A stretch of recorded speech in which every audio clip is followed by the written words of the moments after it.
The nightmare fuel disguised as a kid show. My favorite words.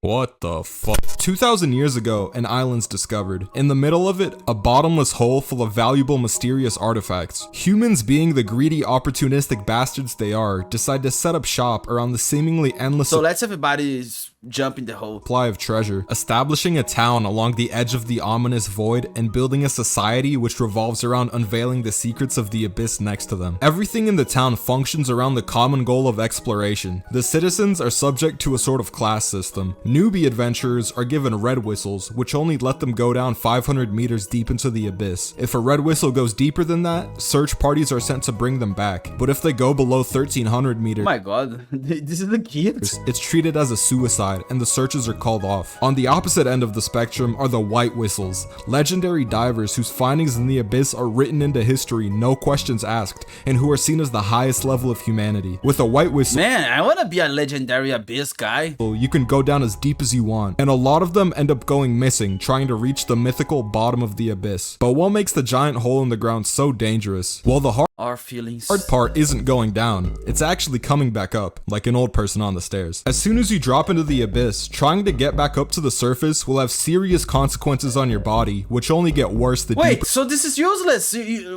You can get the riches, but you can't get back? you go. Ascending from the first layer causes mild dizziness, the second gives you nausea, headaches, and turns you into a drunk college girl. From the fourth layer on, you start bleeding out of every hole in your body, and finally, Man, one time I bled for out of every part of my body, and it Going- was not good, man. Shitting blood and throwing blood through your eyes and shit, crying blood. That shit is not cool, bro. I don't recommend it. past the sixth layer causes you to completely lose your humanity, disfiguring your body and making you go completely brain dead. Kinda like making a Twitter account. These universal Yes. symptoms are referred to as the curse of the abyss, which kills many of the divers who go down to try to make their mark on history. The ascension sickness isn't the only thing you've got to worry about though. To die from the curse, you actually have to make it to the hole, going back up to the surface part. Exploring the abyss is made hard by the fact that each of its layers are home to a variety of So why do they send kids? dangerous plants and animals that only seem to get smarter and more deadly the deeper you go. I think Japan hate kids.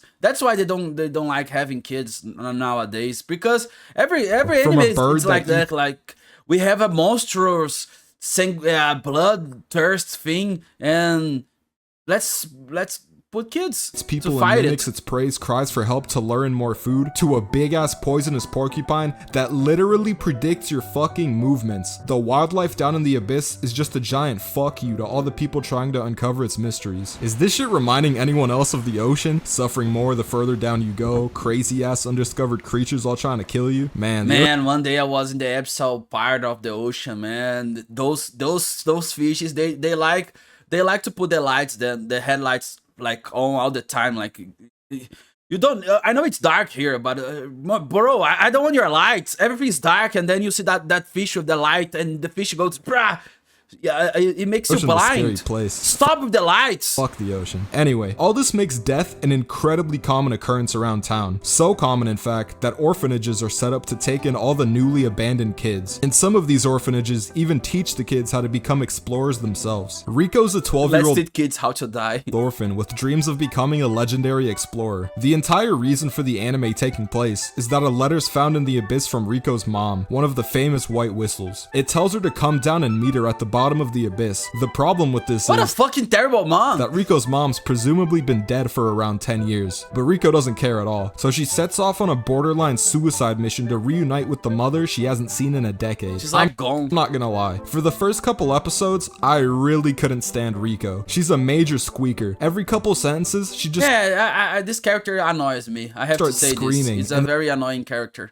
the sound of her voice made me irrationally angry for some reason. But as the show went on, she started growing on me. She's your typical pure, energetic kid character. Yes. She also gets tossed around like a rag doll for half the series. Luckily, she wears glasses, which I by love when those creatures are punching her. No, no, no, I don't.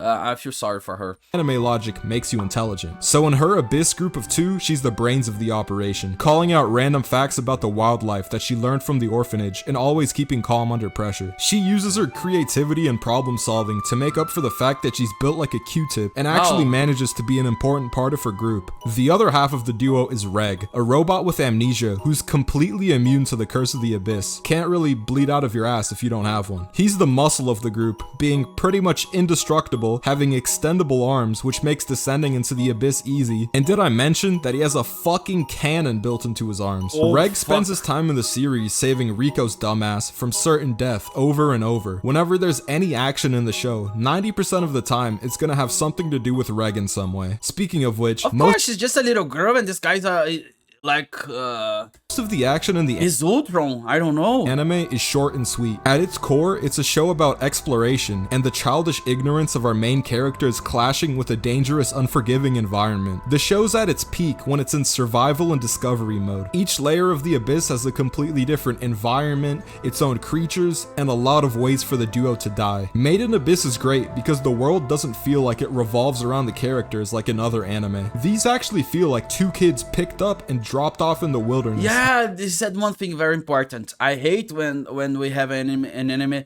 with so many characters and they don't care about the characters and they put a lot of boring characters all the time and you're just annoyed by the characters. They're foreigners in the Abyss, thousands of feet away from their comfort zones, struggling to survive day to day. Everything I like about the show mostly goes back to the creativity put into making it. The concept's something I've never seen, and that's incredibly refreshing considering the sheer amount of soulless Soulless? I don't think this cat is soulless. I think it has a lot of soul. derivative, mass-produced shit that the anime industry pumps out every season. At a certain point, it all starts blurring together, and seeing something that paves its own path succeed is amazing. Wait, they have reverse trees, my dream! This is an anime that actually deserves a video game adaptation, unlike all the dogshit shonen and isekai games. Like, imagine if some boring vapid shit like Konosuba got a video game. I'd buy it just to break the disc in half and shove it up my ass. Cut that part out the video. Cut it up. Man, I love shoving discs inside my Also has a banging soundtrack, which no, I don't love that anymore. Manages to convey different emotions throughout the series and gives the scenes life. It's almost Zelda quality, which in my opinion some of the highest praise a soundtrack can get. Now, moving on to the things I don't like. Made in Abyss suffers from a heavy case of anime weirdo syndrome. This isn't a show you're gonna be able to watch. So it's fine. Public. I am not a fan of this. Oh fuck, no shit. Oh, stop with those rabbit and those kids and those... Anime's art style. It's kids. The anime's art style is just kids, which makes it really fucking weird. The fact that Rico can't go more than a couple episodes without finding some reason to get undressed, and not even discreetly. The anime just goes full frontal for whatever reason, which I mean, why? There's also a stupid recurring joke with the robot having a human dick, which Oh, calm down, bro. I mean, why? Ooh, There's also a dude, what the fuck is this recurring... guy's doing? Man.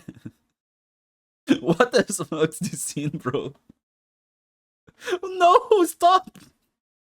What? Joke with the robot having a human dick, which combined with the art style is so who had this idea? fucking unsettling. I felt like such a loser sitting there and watching this shit during some scenes, but those are just minor critiques, no pun intended. While I might be a hater of the show's character design, I can also concede that it's necessary for building the whole atmosphere of two little kids exploring a world in which they're relatively powerless. They're just prey. They aren't your usual broken ass wish fulfillment character, you know, minus the fucking arm cannon. Made in Abyss isn't a world you'd want to live in. I hate orphans. I also found the show to drag a little in the middle. I think any anime word is dangerous. But just as it started getting played out, no, like I think this word is dangerous too. And the brutality ramped up 10 times. Fuck, I hate those days when I'm bleeding through my eyes. Which I hope is the tone that the show keeps for season 2. To wrap things up, Made in Abyss is a show that at a first glance looks like some boring baby shit, but if you give it a chance, it takes you on an unforgettable adventure into an insane world full of high stakes, danger, and best of all, pretty well written characters.